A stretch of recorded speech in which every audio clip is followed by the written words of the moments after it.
Feinripp Adventskalender. Schlechte Witze, so lala erzählt.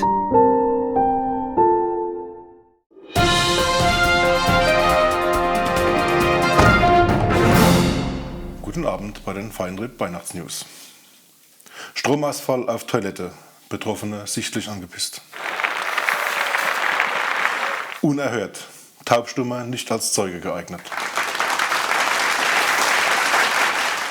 Total abgefahren. Autobesitzer verkauft gebrauchte Reifen.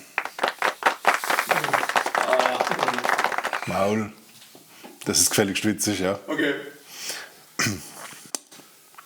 Extrem durchgeknallt. Prostituierte macht 48-Stunden-Schicht. Guten Abend.